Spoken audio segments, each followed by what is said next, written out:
요즘 우리는 하루하루가 불안한 가운데 갈등이 첨예한 사회 속에서 하루하루를 살아가고 있습니다. 이런 가운데 한 해를 보내고 또 새해를 맞이하게 되었는데, 오늘 골로새서 3장 12절 이하 골로새서 말씀을 보면서 새 사람이 도대체 누군가, 우리의 신분이 어떻게 되는가, 또 새 사람이 모여서 만든 이 교회가 도대체 어떻게 섬겨야 되는가, 새 사람, 새로운 신분, 교회에 대한 말씀을 드리고자 합니다. 우리가 새롭게 되지 않고는 새로운 세상은 우리에게 찾아오지 않습니다. 새로운 교회는 내가 새롭게 되지 않고는 만들어지지 않는 것이죠. 그래서 주님이 말씀하시는 성경의 새 사람이 무엇이며, 또 새로운 사람들이 이룬 이 교회 공동체를 어떠한 자세와 태도로 섬겨야 주님이 원하시는 교회가 이 땅에 세워지는 것인가를 살펴보고자 하는 것입니다. 전도자 바울은 복음을 땅끝까지 전했던 위대한 전도자 바울은 예수 그리스도의 복음만이 사람을 구원하고 예수 그리스도의 복음만이 사람을 변화시키고, 그리고 복음을 전하고 교회를 세우는 것이 전도자 바울의 사명이었어요. 이 골로새서는 골로새 교회에 바울이 보낸 서신인데, 이 골로새는 바울이 방문한 적이 없었어요. 그런데 어떻게 이곳에 교회가 세워지게 된 것일까?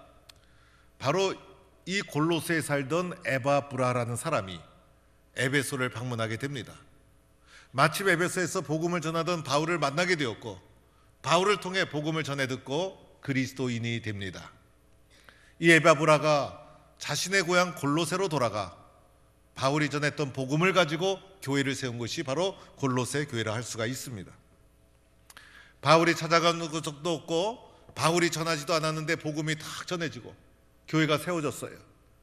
그런데 그러다 보니 복음의 뿌리가 좀 약했어요. 바울이 오랫동안 그곳에서 사역을 했더라면 견고한 교회를 뿌리내릴 수 있을 터인데, 간접적으로 전해 들은 복음을 듣고 세워진 교회이니 여러 유혹도 닥치고, 그리고 핍박도 닥치고, 또 이단과 우상숭배, 이상한 철학, 그리고 유대주의, 영지주의, 복음을 변절시키는 온갖 유혹에 이 교회가 시달리게 되었다는 거예요. 그런데 의외로 그런 시달림 속에서도 이 골로새 교회가 희한하게 복음을 견고히 붙잡고 버티고 있었다는 것이죠. 그래서 바울은 이 소식을 듣고 너무나 감격하고 자랑스러워서 이 골로새 교회 성도들의 신앙을 귀하게 높이 칭찬하고, 그들을 위해서 끊임없이 중보기도하는 자신의 이 기도의 삶을 보여주고, 그리고 교회가 어떠한 것이며 예수 믿고 변화된 자가 무엇인가를 오늘 말씀을 통해 설명하고 있는 거예요. 오늘 이 12절 말씀에 보니 이렇게 시작하죠. 너희는, 이렇게 시작하고 있어요. 그러므로 너희는, 골로새 교회 성도들을 가리키는 것이죠. 오늘 우리에게 적용하면 이 자리에 있는 예수 믿는 우리 모두를 향한 말씀이기도 한 거예요. 그래서 예수 믿는 너희는 라고 하면서 하나님이 택하사 거룩하고 사랑받는 자처럼 이렇게 우리의 신분에 대해서 설명하고 있는 것이죠. 오늘 말씀에 보니 우리의 신분을 어떻게 설명합니까? 하나님이 택한 사람이라는 거예요. 세 가지가 나오죠. 우리는 내가 하나님을 택한 것이 아니라 하나님이 나를 택해 주셨다는 거예요. 또한 나는 거룩히 구별된 자다. 세상 속에 있던 나를 택해 주시고 불러주셔서 세상으로부터 구별하여 거룩한 자로 나를 구별해 주셨다는 거예요. 또한 나는 하나님의 사랑받는 자다. 우리는 세상에서 사랑받지 못하고 살고 있지만은 여러분 낙심할 필요가 없어요. 하나님의 사랑을 받는 자가 예수 믿는 우리들이라 할 수가 있어요.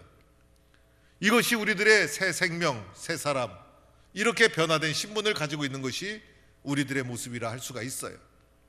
그래서 우리들은 예수님 안에서 나는 하나님이 택해 주셨다, 나는 하나님으로부터 거룩하게 구별된 성도다, 나는 하나님의 사랑을 받는 자다 라는 믿음과 확신을 가지고 내 신분에 대한 자부심을 가지고 살아가야 되는 것이에요.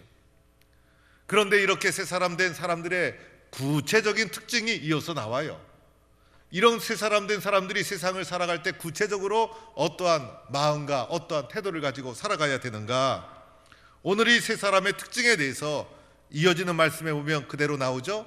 새 사람의 특징, 긍휼이에요. 세 사람의 마음은 긍휼의 마음을 가지고 있다는 거예요. 그래서 이 긍휼이라는 것은 불쌍하게 여기고 가엾게 여기는 안타까운 마음을 말하는 것이죠. 그래서 우리들은 무엇을 보든지 긍휼의 마음을 가지고 안타까운 마음을 가지고 불쌍히 여기는 마음을 가지고 살아가는 것이 새 사람 된 우리들의 마음의 상태라 할 수가 있어요. 또한 이어지는 말씀도 보니까 새 사람의 구체적인 성품 자비라고 말하고 있어요. 그래서 자비는 인자한 마음, 불쌍히 여기는 마음, 긍휼과 비슷하지만은 자비하면 좀 더 사랑의 마음이 추가된 마음, 그리고 사랑으로 가엾게 여기는 그런 마음을 자비의 마음이라 할 수가 있는 것이죠. 또한 세 사람의 마음의 특징이 뭘까? 오늘 말씀 보니까 겸손한 마음, 이 모든 게 세 사람의 특징이라 할 수가 있어요. 우리 다 개인은 이런 마음으로 무장되어 있는 거예요. 겸손은 다른 사람을 나보다 높이 여기고 다른 사람 앞에서 나를 좀 낮추는 것, 다른 사람을 존중하고 배려하고 나는 겸손히 낮추는 자세와 태도를 겸손이라 할 수가 있는 것이죠. 또한 변화된 세 사람의 특징 온유, 그래서 부드럽고 친절한 마음의 자세, 그리고 또 하나 세 사람 된 마음의 상태 오래 참음. 그래서 우리들은 기다리고 인내하고 오래 참는 것이 세 사람의 마음의 상태다. 그래서 예수 믿고 구별된 사랑받는 우리들은 어떠한 사람이 되어야 하는가? 오늘 말씀처럼 긍휼과 자비와 겸손과 온유와 오래 참음으로 옷 입은 사람이 바로 우리들의 변화된 신분이라 할 수가 있는 거예요. 옷이라는 것은 그 사람의 상태를 말해주죠. 저도 오늘 강대상에 올라오면서 양복을, 넥타이를 이렇게 단정하게 입고 올라왔어요. 머리도 쫙 빗고 거울도 한번 보고. 그래서 예배당 강대상에 올라올 때 늘 올라오는 강대상이지만은 강대상에 대한 예의가 있고 성도들에 대한 예의가 있고 항상 단정하게, 어디로 가서 예배를 드리더라도 항상 단정하게 옷을 입고 성경책을 딱 들고 갑니다. 타 교단이나 타 종교단체의 행사가 있어서 갈 때는 우리 교단 성직자들이 입는 이 성이 와이사스가 십자가가 딱 그려져 있는 복장이 있어요. 그 복장을 입어서 저를 구별하고, 예전에 있는 예배에서는 가운을 입고, 그래서 그 옷을 입어서 저를 나타내고 보여주게 되는 것이죠. 오늘 말씀 보면 세 사람은 시기라든지 질투라든지 원수라든지 증오라든지 공격이라든지 이런 단어가 나오지 않잖아요. 이 모든 것은 옛사람의 모습, 이 옛사람을 다 벗어버리고 새 사람으로 옷을 딱 입는 거예요. 긍휼의 옷, 자비의 옷, 겸손의 옷, 온유의 옷, 오래 참음으로 옷 입는 거예요. 옷을 입어서 그 사람이 된 거예요. 그 사람이 되라는 것이 아니죠. 그 사람이 되었다. 그래서 나는 이렇게 변화된 새 사람이 된 줄로 믿고 우리 5가지 성품을 가슴에 품고 우리 모두는 긍휼과 자비와 겸손과 온유와 오래 참음의 새 사람으로 주님 앞에 살아가는 성도가 되기를 바랍니다. 이렇게 변화된 새 사람들이 모여서 이룬 것이 바로 교회라고 할 수가 있어요. 그런데 새 사람이 되었지만은 교회를 섬기다 보면 불만이 생길 수 있고 불평이 생길 수 있잖아요. 불평, 불만 없이 교회를 한 번도 교회를 다니면서 불평 한 번 한 적 없다라는 사람은 아무도 없을 거예요. 하나님의 교회는 온전하지만은 연약하고 부족한 사람들이 모여서 이룬 공동체이기 때문에 사람의 부족함 때문에 불만과 불평이 생길 수가 있어요.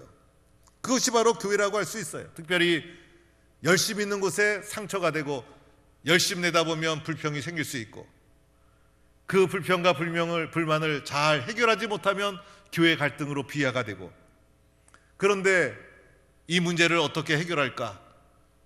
불평과 불만이 생겼을 때 대부분 사람들은, 옛사람은 상대방에게 문제가 있다고 생각을 해요. 그런데 오늘 말씀을 보면 상대방이 아니라 나에게 문제가 있다, 나를 성찰하는 기회로 삼아야 되는 거예요. 그리고 나에게 이렇게 생각해야 됩니다. 오늘 말씀 보니까 서로 용납과 피차 용서의 길을 선택하라는 거예요. 그렇죠, 여러분? 그래야 되어지는 것이죠. 왜 그랬을까요? 우리는 새 사람이고 우리가 섬기는 이곳은 교회이기 때문인 것이에요. 용서와 용납을 하면서 기억해야 될 것이 있죠. 나 또한 용서받은 자라는 사실을 기억하는 거예요. 잊으면 안 되는 것이죠. 내 신분이 무엇인지, 내가 왜 이곳에 있는지, 우리가 모인 이 공동체가 어떤 공동체인지, 나는 용서받은 경험이 있다는 사실을 잊지 말아야 돼요. 주님이 나를 용서하지 않았더라면 내가 어떻게 주님 앞에 설 수 있었을까? 주님의 용서 속에는 주님의 십자가의 피 흘림이 있다는 사실을 기억해야 되는 거예요. 용서의 은혜를 받은 내가 주님 앞에 교회를 섬기면서 서로 용납과 피차 용서의 길을 선택하는 거예요. 그리고 나서 그 위에 사랑으로 덮는 것이죠. 사랑보다 더 위대한 것이 어디에 있을까? 그래서 이 사랑이 우리 모두를 불완전하지만은 사랑이 온전하게 매는 띠가 되어지는 것이에요. 마지막은 사랑이고 사랑으로 우리를 묶어야 되는 것이에요. 그래서 교회를 섬기면서 우리는 마음속에, 내 마음속에 사랑이 있는가? 나는 사랑하고 있는가? 주님의 사랑이 내 속에 살아 숨쉬고 있는가를 늘 점검해 보아야 되는 거예요. 사랑은 뭐죠? 사랑은 상대방이 있는 거예요. 자기 혼자 사랑하는 것은 짝사랑, 이것은 상처가 되고, 자기 혼자 일방적으로 살아가는 것은 다른 사람을 불편하게 하는 것이고, 그래서 사랑은 상대방을 존중히 여기고, 오늘 말씀 나온 것처럼 긍휼과 자비와 겸손과 온유와 오래 참음으로 존중히 여길 때 사랑의 소통이 주어지는 것이고, 사랑이 열매 맺는 것이고, 그래서 사랑을 온전하게 매는 띠다. 사랑보다 위대한 것은 없다. 왜 우리가 이러한 공동체를 세우고 이러한 길을 걸어가야 되는가? 새 사람이기 때문에, 그리고 우리가 섬기는 교회는 새로운 교회이기 때문에, 주님의 교회이기 때문에 우리는 그렇게 교회를 섬기는 거예요. 교회를 섬겨도 세상 스타일로 섬겨서는 안 되는 것이죠. 오늘 성경에 나오죠. 교회를 어떻게 섬겨야 되는가? 사랑으로, 용서로, 용납으로. 이렇게 새 사람은 이렇게 교회를 섬겨야 된다는 거예요. 사도 바울만큼 위대한 사람이 없을 정도로 위대한 전도자였어요. 사도 바울의 옛 이름은 사울이라는 이름이었어요. 사울이 청년이었을 때는 율법에 열심히 있는 정의감에 불타는 사람이었어요. 율법을 통해서 하나님을 믿었던 사람이고, 율법을 잘 준수하는 것이 하나님을 잘 믿는 것이라 생각을 했어요. 율법의 잣대로 사람을 정죄하고 판단했어요. 그러다 보니 예수 믿는 사람을 미워하게 됐어요. 예수는 율법을 완성하러 오신 분인데, 율법주의에 사로잡혔던 청년 사울의 눈에는 예수야말로 율법을 폐하는 사람으로 보였던 것이죠. 율법적 정의감으로 사람을 정죄하고 핍박하고 예수 믿는 사람을 잡아 죽이고, 그리고 심지어는 다메섹까지 원정 가서 예수 믿는 사람을 핍박하게 되어집니다. 다메섹은 시리아의 수도, 얼마 전에 시리아가 멸망하고 말았죠. 여러분, 국가도 영원하지 않다는 것을 우리는 기억해야 돼요. 그 먼 곳까지 율법적 정의감에 불타올라서 예수 믿는 사람은 율법을 피하는 잘못된 사람이라 정의감에 불타서 예수 믿는 사람을 핍박하기 위해서 다메섹으로 가는 도중에 이 사울이, 청년 사울이 부활하신 예수님을 만나게 되어집니다. 그의 가슴 속에 사울아 사울아 나는 내가 핍박하는 예수다라는 음성을 듣게 됩니다. 그 음성 앞에 자신을 성찰하게 되어집니다. 그가 만난 예수님은 어떤 예수님이십니까? 십자가와 부활을 거친 예수님, 십자가의 사랑으로 자신을 구원하기 위해서 자신을 아낌없이 내어주면서 십자가를 통해서 하나님의 의를 이루신 그 예수님을 만나게 된 거예요. 내가 율법의 의로 정의를 세우는 것보다 십자가의 사랑으로 세운 예수님의 의가 더 올바른 의이고, 예수님의 십자가의 사랑보다 더 위대한 사랑은 없는 거예요. 십자가에서 자신을 아낌없이 희생해 주신 예수님의 그 엄청난 사랑을 사울이 만나게 된 것이죠. 그래서 사울은 율법적 정의감으로 의를 이루려던 길을 포기하고 하나님의 의를 이룬 십자가의 사랑을 전하는 사도로 변화가 되어지는 거예요. 그전에는 판단하고 정죄하는 자였지만은 이제는 복음을 전하다가 매를 맞아도 감사, 복음을 전하다가 감옥에 갇혀도 감사, 복음을 전하다 굶주려도 감사. 주님의 사랑에 비하면 이 모든 것 아무것도 아니다. 사랑만이 온전하게 매는 띠다. 그리스도의 사랑보다 더 위대한 것은 없다. 우리는 십자가의 사랑을 믿는 자이기 때문에 세상의 그 어떤 사랑보다 위대한 사랑을 드러내고 나타내는 하나님의 사람, 주의 몸 된 교회가 되어야 한다는 거예요. 그리고 또 하나가 있죠. 평안이에요. 평안. 평안으로 한 몸 부름받은 것이죠. 한 몸을 이룬 우리들이 평안을 이루어야 한다는 거예요. 그것보다 더 소중한 것이 없다는 것이고, 이것이 말하는 교회라고 할 수가 있는 거예요. 교회 하면 사람들은 어느 교회는 이런 일을 했어, 어느 교회는 이렇게 큰 위대한 일을 했어, 그래서 위대하고 큰 일을 한 교회를 큰 교회, 위대한 교회라고 말할 수가 있어요. 저는 그 부분에서 일정 부분 동의를 합니다. 큰 교회만이 할 수 있는 위대한 일이 있고요, 큰 교회가 감당해야만 되는 크고 훌륭한 일이 있어요. 그런데 하나님의 교회는요, 큰 일을 해서 위대한 것이 아니라 하나님의 교회는 존재하는 것 자체가 위대한 거예요. 하나님의 교회는 이 땅에 하나님의 말씀에 순종해서, 새 사람 된 우리가 하나님의 말씀에 순종해서 사랑이 넘치고 평안이 넘치고 긍휼의 마음이 넘치고 은혜가 넘치는 교회를 세우고, 그 교회가 이 땅에 존재하는 것 자체가 위대하고 큰 일이에요. 그 하나님의 교회 속에서 이루어지는 변화된 사람들의 모습, 사람들에게 주어지는 용기, 사람들에게 주어지는 치료와 은혜를 여러분 상상해 보셨습니까?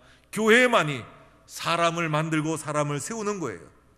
그래서 주님이 원하는 그 교회가 우리는 되어져야 되는 것이고, 그러한 교회를 세우는 것이 가장 위대한 일이에요. 그런 교회가 세상을 변화시키게 되는 것이죠. 그러면 우리는 이러한 교회를 어떻게 우리가 이룰 수 있을까? 주님, 나도 그런 교회가 되고 싶어요, 나도 그런 교회를 이루고 싶어요 라는 마음은 다 있지만은 어떻게 하면 그런 주님이 원하시는 교회를 함께 이루어갈 수 있을까? 오늘 말씀에 나와요. 첫째는 우리의 신앙의 중심에 철저하게 예수님 중심으로 신앙의 길을 걸어가야 되는 거예요. 우리의 신앙의 중심에 누가 있어요? 예수님이 있어야 되는 거예요. 우리의 신앙의 중심에 내 욕심이 있어서는 안 되는 거예요. 나의 야망이 있어서도 안 되는 것이고, 철저하게 예수님 중심. 그래서 오늘 17절에 이렇게 말씀하죠. 무엇을 하든지 말에나 일에나 다 누구의 이름? 예수의 이름으로 하라. 무엇이든지 예수의 이름으로 하라. 예수님이 내 신앙의 중심이라는 것을 기억하고 예수님이 교회의 주인이라는 것을 우리는 기억해야 합니다. 예수님 때문에 새 사람이 되었고, 예수님 때문에 부르심을 받았고, 예수님 때문에 교회의 지체가 되었음을 기억해야 합니다. 무엇을 하든지 예수님의 이름으로 섬기는 것이고, 무엇을 하든지 예수님이 주시는 능력으로 하는 것이고, 예수님의 마음으로 감당하는 것이고, 예수님의 겸손으로 오늘도 주님 앞에 섬기고 이 길을 걸어가는 거예요. 예수님의 심장으로 섬기고 살아가는 거예요. 우리의 모든 중심에 누가 있습니까? 예수님이 있음을 고백하고 선포하고 결단하는 성도가 되기를 축원합니다. 그럴 때 하나님 안에서 내가 귀하게 쓰여지는 하나님의 사람이 되는 것이고, 우리 교회가 하나님의 교회로 세워지게 되는 것이에요. 두 번째로는 하나님께 감사해야 되는 것이죠. 오늘 말씀에 나와요. 16절에도 감사하는 마음으로 하나님을 찬양하고, 17절에도 하나님 아버지께 감사하라, 15절에도 너희는 또한 감사하는 자가 되라. 그래서 우리의 신앙의 중심에 하나님 감사합니다, 하나님 감사합니다, 하나님이 하셨습니다, 이런 마음이 늘 끊이지 않아야 되는 것이에요. 어느 날 내 마음속에서 내가 했구나라는 마음이 들어오면 그때부터 우리는 쓰러지게 되는 거예요. 내가 했다는 것은 다 내려놓고 하나님이 하셨습니다, 하나님이 하실 것입니다, 하나님 감사합니다, 하나님의 은혜입니다. 우리 교회는 모두가 하나님이 하시는 것이고, 하나님이 도와주신 결과고, 하나님의 은혜로 우리 교회가 세워지고 있는 줄로 믿습니다. 모든 것이 하나님께 영광이요, 우리들은 다 하나님 아래 감추어지고 하나님만 높여지면 되는 것이에요. 그것이 주님이 원하는 교회라는 거예요. 우리는 그러한 교회를 함께 세워나가는 거예요. 나라에 대해서 많은 분들이 걱정하고 있어요. 그런데 우리는 걱정하지만은 걱정만 하지 말고 기도하면 되는 거예요. 하나님, 내가 나서서 어떻게 하고 싶지만은 여러분, 우리에게 무슨 힘이 있어요? 그러나 내가 할 수 있는 것, 하나님께 기도하는 것. 하나님께 기도하면 하나님이 다 이루어 주실 줄로 믿고, 하나님이 하시면 위대한 일이 일어날 줄로 믿고, 내가 알지 못했던 일도 하나님이 다 이루어 주실 줄로 믿고, 하나님 의지하며 우리는 늘 기도하는 거예요. 하나님은 한국교회와 이 민족을 절대로 포기하지 않습니다. 하나님은 우리나라와 우리 한국교회를 지켜주시고 도와주시고 놀라운 은혜를 내려주실 줄로 믿습니다. 우리는 이렇게 믿고 하나님이 다 하셨습니다. 하나님 중심의 믿음의 길을 걸어가는 겁니다. 그럴 때 나도 하나님 앞에 새 사람으로 쓰여지는 것이고, 우리 교회도 하나님이 원하시는 교회로 세워지게 되는 것이에요. 세 번째로는 하나님의 말씀이 내 속에 풍성히 거해야 되는 거예요. 오늘 말씀 그대로 나오죠. 16절 말씀, 그리스도의 말씀이 너희 속에 풍성히 거하여, 하나님의 말씀이 풍성하게, 하나님의 말씀이 내 마음속에 가득 차게, 풍성하게 차고 넘쳐야 되는 거예요. 그래서 말씀대로 믿고 말씀대로 순종하고 말씀대로 될 줄로 의지하며 살아가는 거예요. 말씀의 능력으로 뚫고 나가고, 말씀의 능력으로 인내하고, 말씀의 능력으로 겸손히 나를 낮추고. 오늘 이 골로새 교회는 바울이 찾아가지도 않았어요. 에바브로를 통해서 전해 들은 말씀만 붙잡고 교회가 생기고 성도가 생겼던 거예요. 말씀 중심으로 믿음의 길을 걸어가는 거예요. 하나님, 말씀을 풍성히 나에게 허락해 주옵소서. 사모하는 심정으로 하나님 앞에 새해를 달려가는 거예요. 저는 25년도를 묵상하면서, 하나님, 25년도를 지혜롭게 잘 살아야 되는데 어떻게 해야 될까요? 그러던 차에 하나님이 저에게 잠언의 달로 지키면 어떠냐라는 감동을 주셨어요. 잠언서도 31장, 1월 달도 31일 하루에 한 장씩 읽고 쓰면 참 좋겠구나. 잠언은 성경에 있는 가장 지혜로운 책. 오늘 이 잠언을 읽을 때마다 어떻게 하면 나는 하나님의 지혜로 나의 몸과 마음을 다듬을 수 있을까? 어떻게 하면 나도 하나님의 인격을 품을 수 있을까? 나도 어떻게 하면 하나님의 지혜로 인생을 살아갈 수 있을까? 잠언서를 볼 때마다 늘 그런 마음을 가지게 됩니다. 하나님, 잠언서로 한 달 25년을 시작하면서 지혜의 말씀으로 내 마음을 가득 채우면 25년을 하나님의 지혜로 살아갈 수 있지 않겠습니까? 25년을 하나님의 지혜와 명철로 뚫고 나가지 않겠습니까?